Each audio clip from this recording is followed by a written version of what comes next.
Hello বন্ধুরা, আপনারা সকলে কেমন আছেন? আশা করি সকলে ভালো আছেন। আমি সুপর্ণা আপনাদের কাছে নিয়ে চলে এসেছি আবারও এক নতুন নিউজ। বন্ধুরা, আপনাদের জব কার্ড নিয়ে রয়েছে সুখবর। কি সুখবর সমস্তটাই থাকবে আজকের ভিডিওতে। তার জন্য ভিডিওকে স্কিপ করবেন না, প্রথম থেকে শেষ পর্যন্ত দেখতে থাকুন। ভিডিও ভালো লাগলে অবশ্যই লাইক করবেন, সাবস্ক্রাইব করে চ্যানেলটির পাশে থাকবেন। নিত্য রকম আপডেট ভিডিও পাওয়ার জন্য পাশে থাকা বেল আইকনটি অন করে রাখবেন। আপনাদেরকে বলি, যাদের জব কার্ড রয়েছে তারা কোথা থেকে আধার লিঙ্ক করাবেন এবং আধার লিঙ্কের জন্য আপনাদের কি কি ডকুমেন্টস লাগবে সমস্তটাই আপনাদের জানাবো। এবং তার সাথে যাদের জব কার্ড নেই, মানে নতুনভাবে জব কার্ডে নাম তুলতে চাইছেন, তাদের জন্য কি কি ডকুমেন্টস লাগবে সেটাও আপনাদেরকে জানাবো।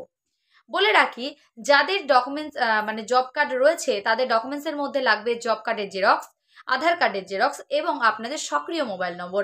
মানে আপনাদের যে মুহূর্তে মানে এই মুহূর্তে যে নম্বরটি আপনাদের সক্রিয় এবং মানে যে নম্বরটি স্থায়ী নম্বর, সেই নম্বরটিকে কিন্তু আপনাদেরকে নিজের নিজের যে এলাকার পঞ্চায়েত রয়েছে সেই পঞ্চায়েতের যে কোনো একজন আধিকারিক দেখবেন এই যে জব কার্ডের সাথে আধার লিঙ্কের কাজটা করবে, তার কাছে গিয়ে আপনাদের এগুলো জমা দিয়ে জব কার্ডের সাথে আধার লিঙ্কটা করিয়ে নিতে হবে। এবার লাস্ট ডেট কবে? 26শে নভেম্বর পর্যন্ত লাস্ট ডেট। জব কার্ডের সাথে আধার লিঙ্ক করানো 26শে লাস্ট ডেট এবং 26শে নভেম্বর পর্যন্ত লাস্ট ডেট। এবং নতুনভাবে যারা জব কার্ডে নাম তুলতে চাইছেন তাদের জন্য কিন্তু 26শে নভেম্বর পর্যন্তই লাস্ট ডেট। তাই 26শে নভেম্বরের আগে যদি কেউ করতে চান, নিজের জব কার্ড হোল্ডার হতে চান, তাহলে কিন্তু আপনাদের নিজেদের যে এলাকার পঞ্চায়েত রয়েছে সেই পঞ্চায়েতে গিয়ে আপনারা জেনে আসতে পারেন যে আপনাদের কি কি ডকুমেন্টস লাগবে। তবে আমি আপনাদের আনুমানিক একটা ডকুমেন্টসের কথা বলে দিচ্ছি। ভোটার কার্ড হতে পারে, আপনি ভোটার কার্ড, আধার কার্ড, যেগুলো বেসিক কার্ড আপনাদের বা বেসিক ডকুমেন্টস যেগুলো আমাদের যে কোনো কাজে প্রয়োজন হয় সেগুলো নিয়ে যাবেন এবং পাসপোর্ট সাইজের ছবি সেটাও নিয়ে যাবেন। নিয়ে যাওয়ার পর আপনারা সেখানে জিজ্ঞাসা করবেন যে আধিকারিক এই কাজটি করছে, তাকে জিজ্ঞাসা করলেই তিনি বলে দেবেন যে আপনাদের কি কি ডকুমেন্টস লাগবে এবং কিভাবে আপনাদের জব কার্ডে নতুনভাবে নাম উঠবে।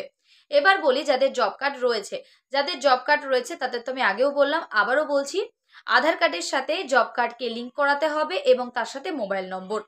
তাই তিনটেই কিন্তু আপনাদেরকে নিয়ে যেতে হবে নিজের এলাকার পঞ্চায়েতে। আপনারা কোনো রকম কোনো অনলাইনে গেলে এই কাজটা হবে না।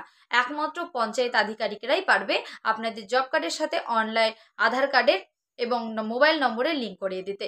তাই অতি শীঘ্রই 26শে নভেম্বর পর্যন্ত লাস্ট ডেট। তাই খুব তাড়াতাড়ি আপনারা জব কার্ডের যে 100 দিনের কাজ, এক কথায় সেই 100 দিনের কাজটা কিন্তু আপনারা খুব তাড়াতাড়ি পেতে চলেছেন এবং তার সাথে আরও বেশ কিছু সুযোগ সুবিধাও আপনারা পাবেন। তাই লাস্ট ডেটের অপেক্ষা করবেন না, খুব তাড়াতাড়ি আপনারা আধার কার্ডের সাথে জব কার্ডটিকে লিঙ্ক করিয়ে নিন এবং আপনাদের যে জব কার্ড রয়েছে সেই জব কার্ডটিকে সক্রিয় করে নিন।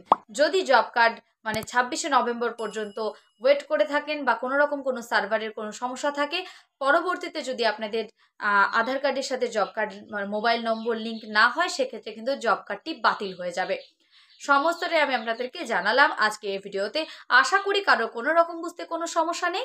যদি কারো কোনো রকম কোনো বুঝতে সমস্যা থাকে আমাকে অবশ্যই কমেন্ট বক্সে কমেন্ট করবেন, আমি চেষ্টা করব তার রিপ্লাই দেওয়ার। দেখা হচ্ছে নেক্সট কোনো ভিডিওতে, ততক্ষণ সুস্থ থাকবেন, ভালো থাকবেন।